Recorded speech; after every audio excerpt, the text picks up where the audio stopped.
আমাদের প্রভু এক,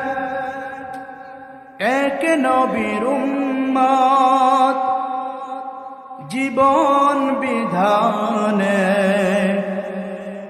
ওই শিবানী কোরআন।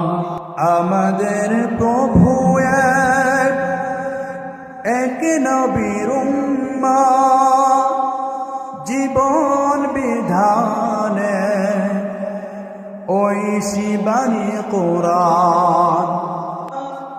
আমাদের প্রভু এক, এক নবীর উম্মত, জীবন বিধানে ওই শিবানী কোরআন।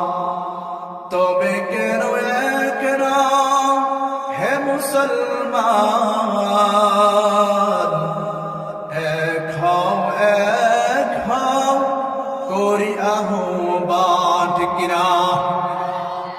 যদি আমরা সব মুসলমান এক হয়ে যাই, আপনি বিএনপি করতে পারেন, জামাত করতে পারেন, চরমনাই করতে পারেন, আওয়ামী লীগও করতে পারেন, আপনার মন চাই যেটা মন চাই ওই দল করতে পারেন।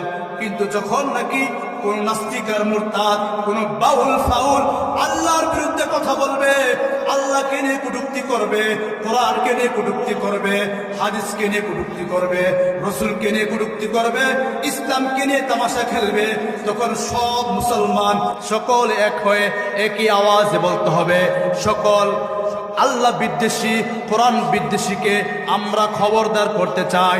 কেউ যদি আল্লাহর বিরুদ্ধে কথা বলে, কোরআনের বিরুদ্ধে কথা বলে, হাদিসের বিরুদ্ধে কথা বলে, ইসলামকে বিদ্বেষী করে, আমরা তাকে চুল পরিমাণও ছাড় দেব না, ঠিক কিনা?